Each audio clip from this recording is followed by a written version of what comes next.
Thank you, Monique. And finally, we'll hear from Mike Metatawabin. Wache, Bingwest, appreciation ngayon ni mo. Kis kino tayan shagot, gumagana mo sa tegi ko. Ni mo. Gumamaga kauste bete ito tayo homa nagaskaton. Tweet stoich, nesta ginano, tweet stoich. Jet to understand homa habit so. Before I begin, I was listening to my colleagues here, and I come to the realization that Wawatay has been around a long time, but at the same time, Wawatay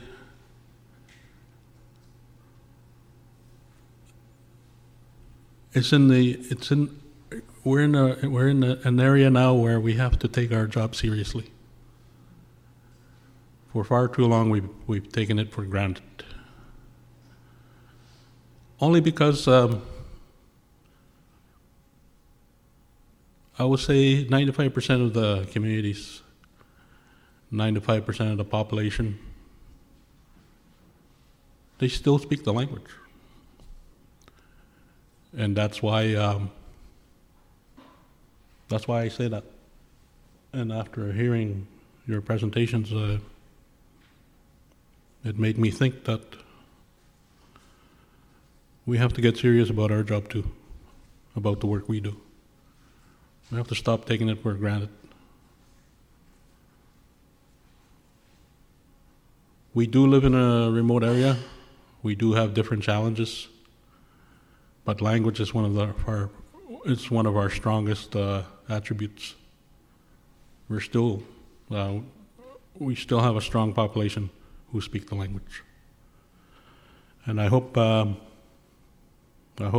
we can help you in some way build your infrastructure. We've been doing this for quite some time now. It's been quite the ride for us, for me too.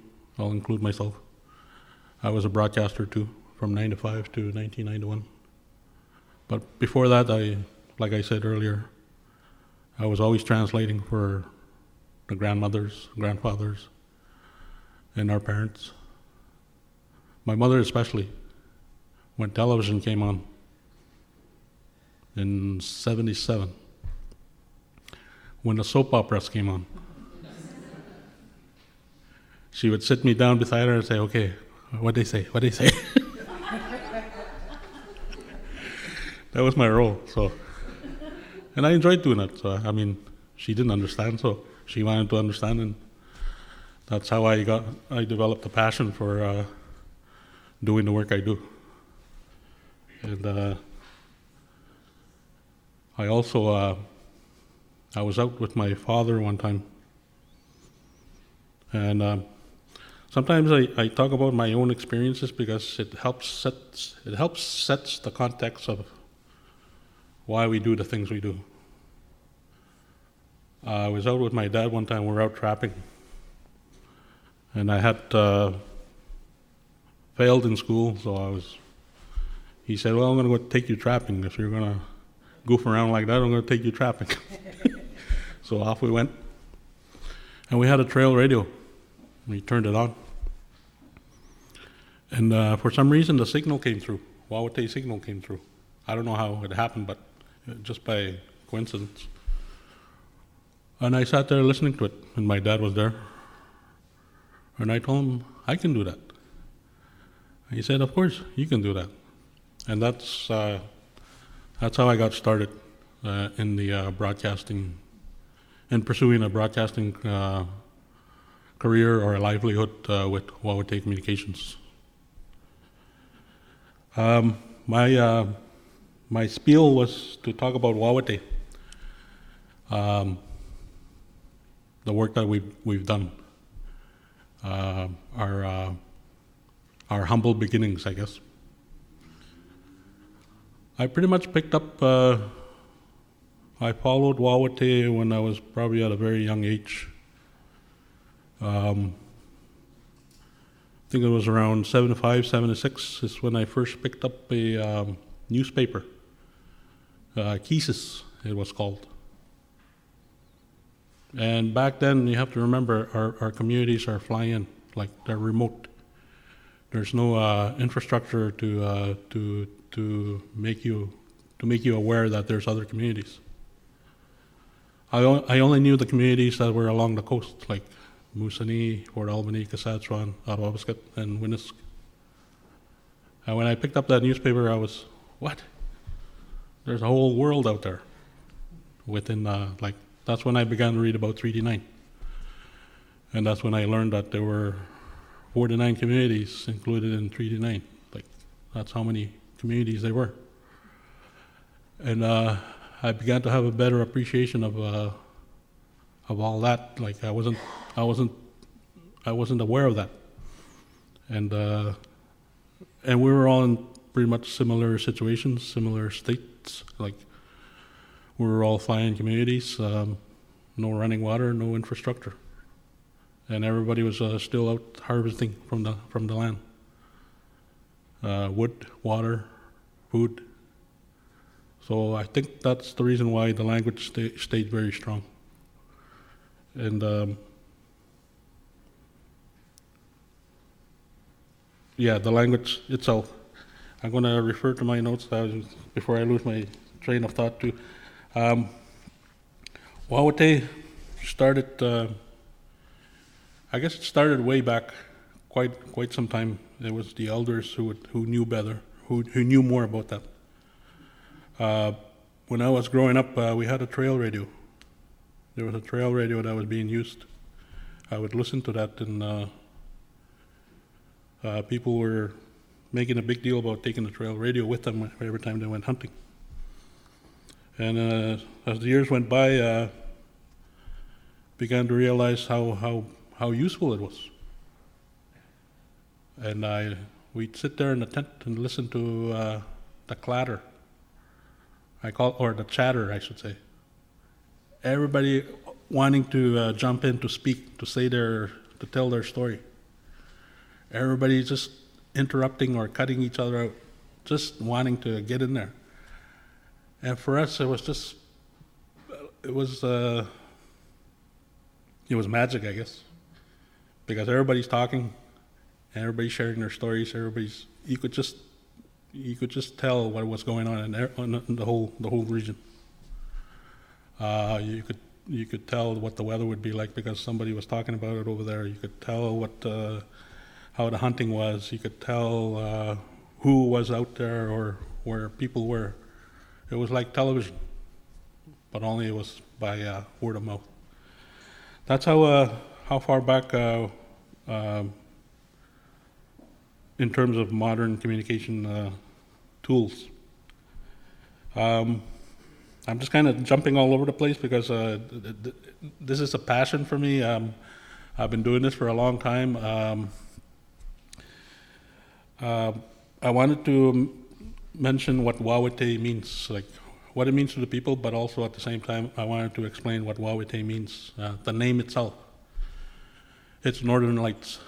It's referring to the Northern Lights. That's what Wawatay means in the Ojibwe language. And for us in Cree, we would pronounce it Wawatay. And the name came from one of our founding members. He was one of the elders.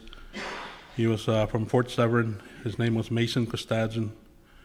And it was at one of the board meetings they were tasked with coming up with a new name for the organization.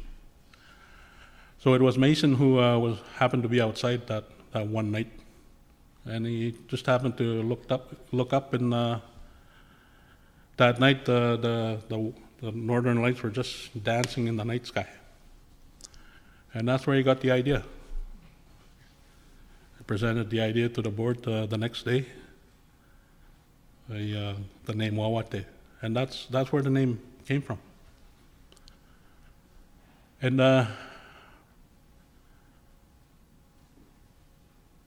For us, the Northern Lights play, like, as most people would know, like who live up north, the Northern Lights play a very important role.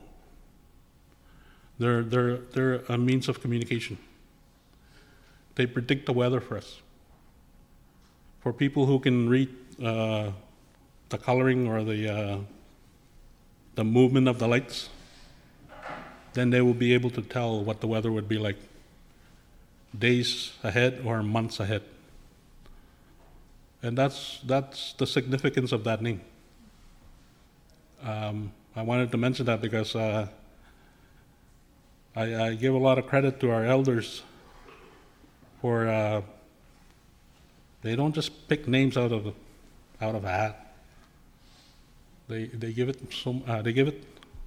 they give it a great thought, like and the knowledge that they have about the land.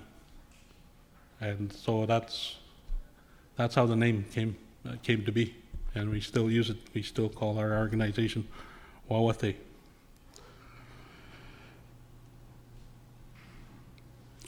WRN, Wawatay Radio Network, came into being in 1984. That's when we were able to establish a network with all the communities, with all the fly-in communities up in the north. There's about 35 fly-in communities. So each community was set up, or there was a few of them who had radio stations already, like Big Trout Lake and Sandy Lake. They were already way ahead too in terms of managing and operating a radio station. But it was 1984 that Wawatay Radio Network came into being and created the network that we have today. And back in the day, we used to have, we had about 8, we called them northern producers. We had 8 of them, we picked 8 communities, and that's where we had 1. So on a daily basis, they would produce a show. And essentially what they did was recorded an elder, and the elder would be broadcast live over the network. And that's how our programming operated for the longest time. It was due to funding that, and this is one of the issues that I would like to bring forward or make note of it. It's the capacity issue. It's a capacity issue that dwindled our or scaled down our ability to operate. It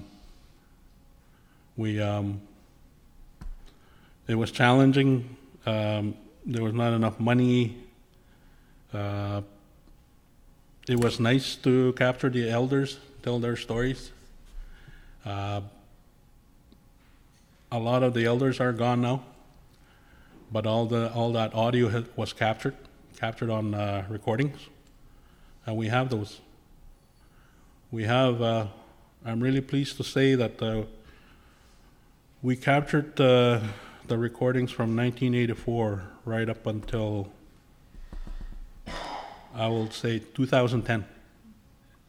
The language speakers, everybody that spoke the language, all that was captured on recording. And I come to the realization, and I was telling John this not too long ago, we captured the language on. We have an archive of it. Now, for people who are very familiar with the digital world, you can imagine what you can do with that. And you can imagine what the young people can do with that. And you can imagine the possibilities of learning your language, because it's all captured, it's all recorded. But again, we need to work with. We can do it together, but we also we should seize the opportunity now. The timing is right now. The announcements that were made this morning by Minister Jolie, and the announcements that were made earlier by Prime Minister about the language. With everything going on, like the Truth and Reconciliation, I think it is a good time. It is it is an opportune time to roll up our sleeves and let's sit around and talk amongst each other. Let's do this together. We can't do it alone. But if we can unite together, everybody that uses the language, promotes the language, would like to enhance the language use. Let's put it all together, and that way we can move things forward on a united front, and also on a more organized front. I just wanted to provide some background too about community radio. Ontario at one time provided some funding. This was back in the 90s. It was called Community Radio Ontario program. It ran for 5 years. Every community station in each of the communities was provided funding. And it was very beneficial, quite rewarding. A lot of training went into it for folks that were involved. I wish I had more time. John keeps signaling I'm down to 1 minute or 30 seconds or whatever. I didn't even get into, I haven't even gotten into the full story about Wawatay and the background and everything that's been done. But I want to I want to recognize our elders who were the founders, who were the ones that saw a need for to continue the flow of knowledge from the old days, and that flow of knowledge was interrupted by the residential school policy, assimilation, and all those nasty policies that were put in place. But our elders saw a need to continue that flow, and they started Wawatay. And today it still continues, and it operates today. And but I was very humbled this morning, and I will carry that message back when I go home, is that we now have to take our jobs very serious, because our brothers and sisters need our help, and we can help them as well. Migas.